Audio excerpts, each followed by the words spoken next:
solemnly swear I, John Fitzgerald Kennedy, do solemnly swear that you will faithfully execute the office of President of the United States that I will faithfully execute the office of President of the United States and will, to the best of your ability, to the best of my ability, preserve, protect, and defend the Constitution of the United States. Preserve, protect, and defend the Constitution of the United States. So help you God.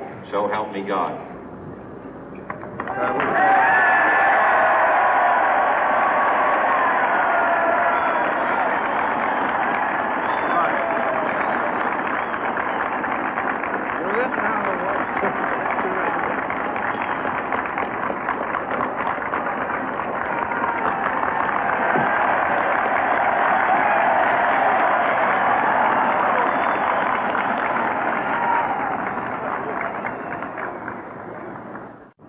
Vice President Johnson, Mr. Speaker, Mr. Chief Justice, President Eisenhower, Vice President Nixon, President Truman, Reverend clergy, fellow citizens.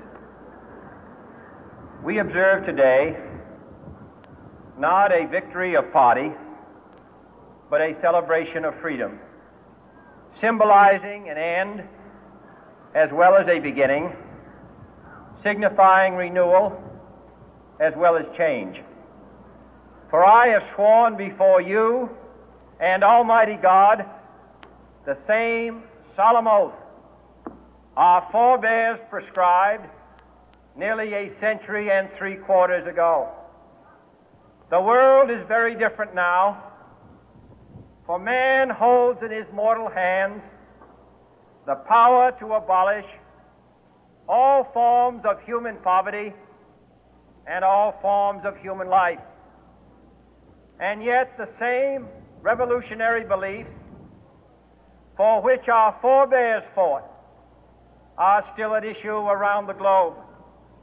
The belief that the rights of man come not from the generosity of the state, but from the hand of God. We dare not forget today that we are the heirs of that first revolution. Let the word go forth from this time and place to friend and foe alike that the torch has been passed to a new generation of Americans born in this century, tempered by war, disciplined by a hard and bitter peace, proud of our ancient heritage, and unwilling to witness or permit the slow undoing of those human rights to which this nation has always been committed and to which we are committed today at home and around the world.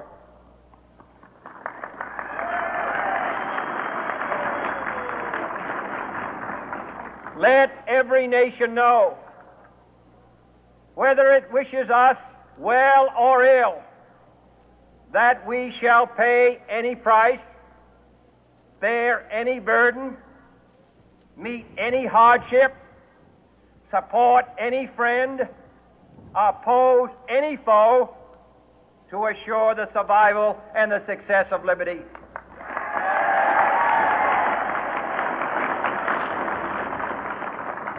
This much we pledge and more. To those old allies whose cultural and spiritual origins we share, we pledge the loyalty of faithful friends. United, there is little we cannot do in a host of cooperative ventures. Divided, there is little we can do, for we dare not meet a powerful challenge at odds and split asunder. To those new states whom we welcome to the ranks of the free, we pledge our word that one form of colonial control shall not have passed away merely to be replaced by a far more iron tyranny. We shall not always expect to find them supporting our view, but we shall always hope to find them strongly supporting their own freedom.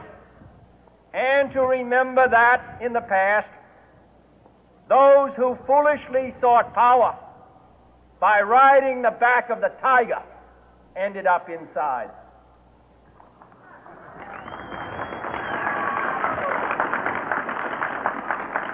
To those people in the huts and villages of half the globe struggling to break the bonds of mass misery, we pledge our best efforts to help them help themselves for whatever period is required, not because the communists may be doing it, not because we seek their votes, but because it is right. If a free society cannot help the many who are poor, it cannot save the few who are rich.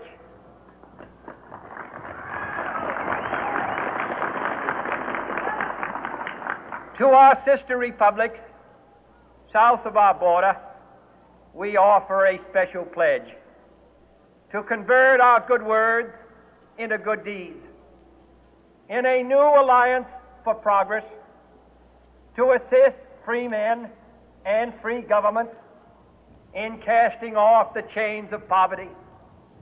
But this peaceful revolution of hope cannot become the prey of hostile powers.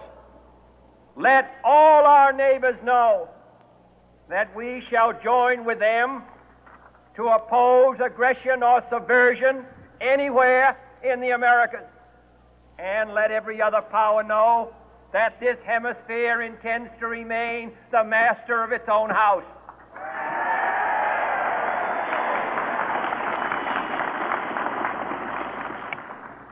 To that World Assembly of Sovereign States, the United Nations, our last best hope, in an age where the instruments of war have far outpaced the instruments of peace, we renew our pledge of support to prevent it from becoming merely a forum for invective, to strengthen its shield of the new and the weak, and to enlarge the area in which its writ may run.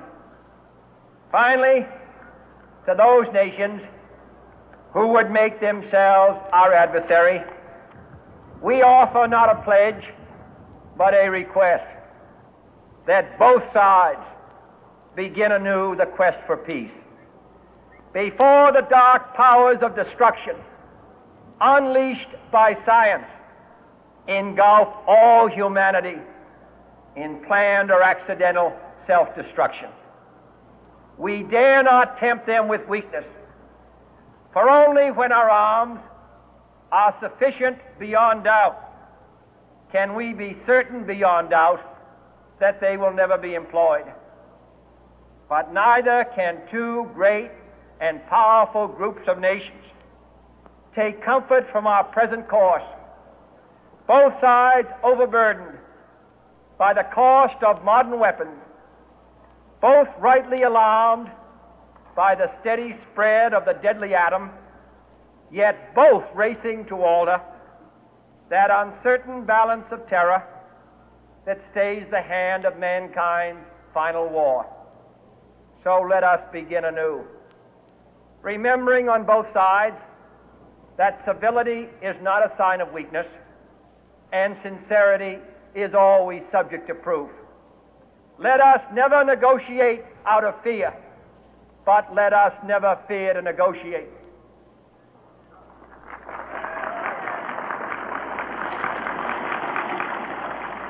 Let both sides explore what problems unite us, instead of belaboring those problems which divide us.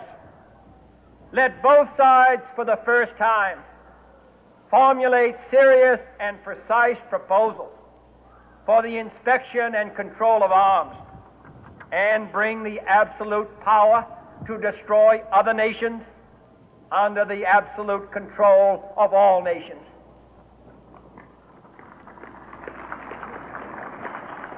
Let both sides seek to invoke the wonders of science instead of its terrors.